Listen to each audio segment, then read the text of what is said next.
Well, this is the latest improvements to my carport garage slash makeshift paint booth. If I want to paint my Jeep with this in here, not gonna be too perfect, but better than outside.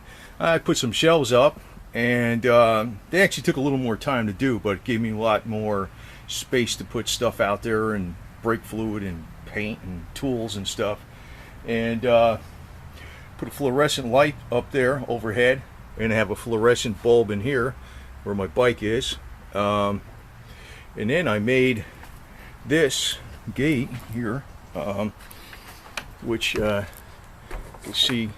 I'm going to paint that so you don't see the color, but you can see there's a gate right here. I'm going to paint that all to match, and it's a little rubber thing on here I put so you can pull it. I could put my finger in here from the inside and pull it up, and it opens up. And then if I want to hold it open, I'm going to paint this too. Just hold it up like that. So stays open, and I can close it, whatever. So this can all be closed up now. These gates close. So, this hasn't sagged at all in 6 months. These gates close. So it's got a pretty good area in here for sure. So not a bad little size. And what I'm going to do is I'm going to make 2x2 blocks. I'll show you what I'm going to do with that in a second.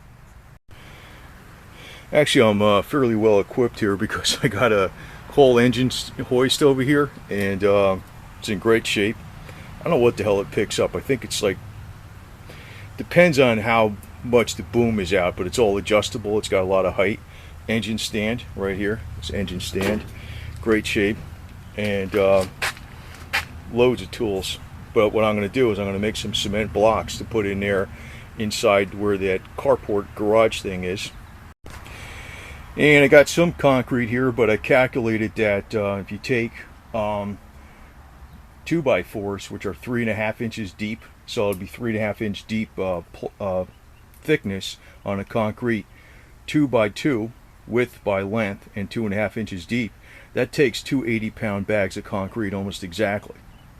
So that's a fairly good sized block that'll weigh 160 pounds. You can move it, but it's not going to be that easy to move, and that'll make a very good underlayment, whatever you want to call it, without actually putting like a solid footer where it'd still be a temporary structure because you're using patio blocks, but they're 3.5 inches thick, 2.5 by 2.5.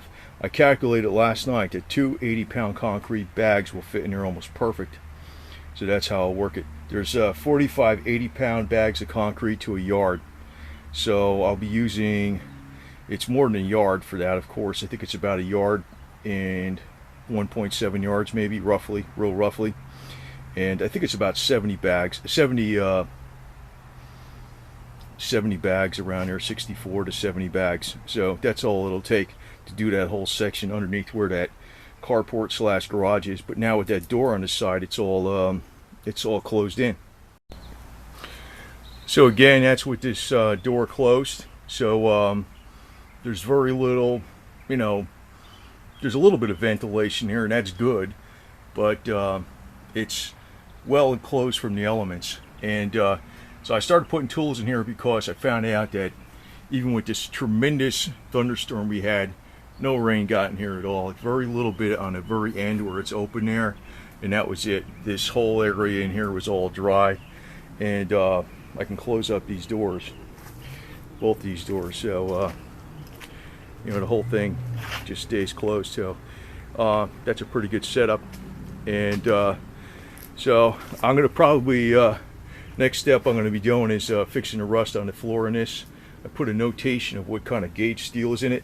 This is just cheap 18 gauge steel. This is very lightweight. This is like a Jeep, but it's a very lightweight Jeep, but it's got advantages being a lightweight Jeep. The floor is 12 gauge, 1/10 inch thick, and I got the right steel for it. But I'm just going to use a single stage urethane, a cheap stuff, and use a good primer on it too. None of the shit, a good primer, but something that'll actually rust proof it. And I'm going to get some Pour 15 for it to go over the inside of the fenders and the floor too.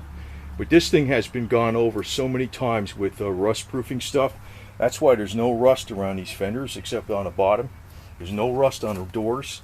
There's no rust around on the rocker panels. No rust around on the back here. Nothing. Nothing. It's very, very little rust.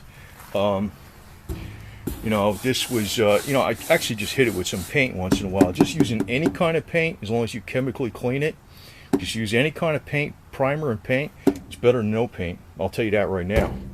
And there's a tiny little bit of rust here. That's it. So I'll be going to town on this. This I might just cut out and just put another piece of steel in here. But I'm going to mess around and see if I can pull this out. I actually, back in the day, 30 years ago, I used to pull out dents that were impossible, supposedly, like you replace a whole quarter panel. I just smashed the crap out of it with a baby sledgehammer. Just hit it for like freaking 2 days. Just keep hammering it, hammering it, hammering it, hammering it, and it comes out. This actually is a lot smaller, but it's in a corner. It needs to be welded up anyway. So I might just, I got a piece of steel. I might just make it, because actually this is a pretty simple bend. It just, you know, just one curve. It's nothing to it. So I probably just will make it and put it on here. That might not be too easy. That might not be hard to do. But first step is going to be the floor.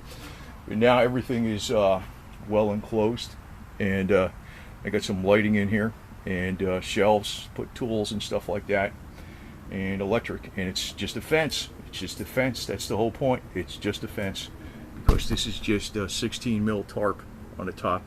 Nothing permanent. It's just temporary.